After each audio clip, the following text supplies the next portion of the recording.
High সবাইকে, আবারও চলে এসেছি একটা নতুন ভিডিওর সাথে। আজকে তোমাদের দেখাচ্ছি প্রথমে ছাদ থেকে।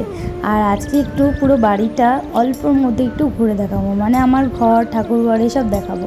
পুরোটা তো দেখানো সম্ভব না, আর তোমাদের দেখানোও হয়নি, বিয়ের পরে কোনো ব্লগও আসে না। তো যাই হোক, অনেক দিন ব্লগ করি না বলে আমার বান্ধবীরা বলে বিয়ের পরে কি ব্লগ করা ভুলে গিয়েছিস, তার জন্য আর নতুন জায়গায় একটু লজ্জা করে ব্লগ করতে। যাই হোক, আজকে দেখো রোদ্দুরটা খুব, এত রোদ্দুরে আমার বর কাপড় মাজছে, তো উপরে কাটায় কাপড় দিয়েছে আর সারা বাড়ি কাপড়, কারণ কাঁচা হয়েছে আজকে কাপড়। নিজেরাই কাপড় মাজে, নিজেরাই কাপড় কাচে, রং করে মা, কেচে দেয় মা, আর ও মেখে রোদ্দুরে দেয়, তারপরে ওর বাদবাকি কাজও করে। যাই হোক, দেখো কাপড়গুলো হয়তো একটু শুকিয়ে গেছে। আমি এখন নিচে যাব, নিচে যাওয়ার আগে তোমাদের আরেকটা ছাদ দেখিয়ে দিই। দুটো ছাদ রয়েছে, তো ছোটো ছাদটা দেখিয়ে দিই। আর এখানেও দেখো কাঁচা কাপড়গুলোও রয়েছে, সারা বাড়িতে মনে হচ্ছে প্যান্ডেলে কাপড় দেওয়া হয়েছে। যাই হোক, রোদ্দুরটার জন্য শুকিয়ে গেছে, না হলে আজকে মেঘলা মেঘলা একটু ভাব ছিল। যাই হোক, এই যে আমাদের সিঁড়ির ঘর। তো এখানটায় একটা গোডাউন রয়েছে ছোট্ট একটা, যেখানটায় ঠাকুরের থালা বাসন, তারপর বাড়তি কাপড়, ঝাঁটা কাটি এইসব সব থাকে, ঝুড়ি টুড়ি।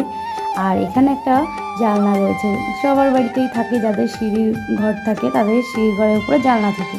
তো যাই হোক, এটা একটা আমার ফ্রিজ রয়েছে, এটা আমার ছোটো ননদ মানে ছোটদি দিয়েছে। আর এই দেখো আমাদের বিছানাটা, এই ঘরটা আপাতত থাকি, মানে এই ঘরটায় এসছি।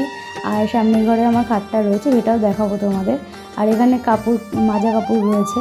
আর এই দেখো, এখানটা একটা সিংহাসন রয়েছে, পুজো আশ্রা হলে এখানটায় তাকে সাজানো হয়। মানে এইখানে একটা মানি প্ল্যান্ট রয়েছে, এটা রিসেন্ট এনেছি মানি প্ল্যান্টটা, খুবই পছন্দের। আর এটা আমি হাতে করেছি, কেমন হয়েছে বলো।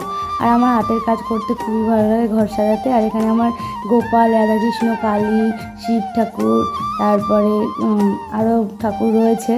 আর এই দেখো, আমি ক্লে দিয়ে এগুলো বানিয়েছি। আর এই যে আমার ড্রেসিং টেবিলটা এরকমভাবে আমি গুছিয়ে রাখি। আর এখানটা আমার এখনও গোছানো হয়নি, কেচেছিলাম, জামা কাপড়গুলো রয়েছে। আর সারা ঘরটা দেখেছো তোমরা, কেমন লাগছে অবশ্যই বলো। আর এই যে আমাদের ডাইনিং রুমটা, আর এখানটা আমি আলপনা করেছি। এইখানটায় এই আলপনাটা রিসেন্ট করেছি, কাউকে দেখানোও হয়নি। আর এই একটা আলপনা রয়েছে। আর এই আলপনাটা কেমন হয়েছে অবশ্যই বলো, মানে আমার হাতের কাজগুলো কেমন লাগছে। তো এই দেখো খাটটা রয়েছে এখানটায়, আবার খাটটা ওই ঘরে নিয়ে নেব পরে। আর এখানেও কাপড় রয়েছে, সারা বাড়িতে কাপড়ই রয়েছে, কাপড়ের কাজ তো তার জন্য।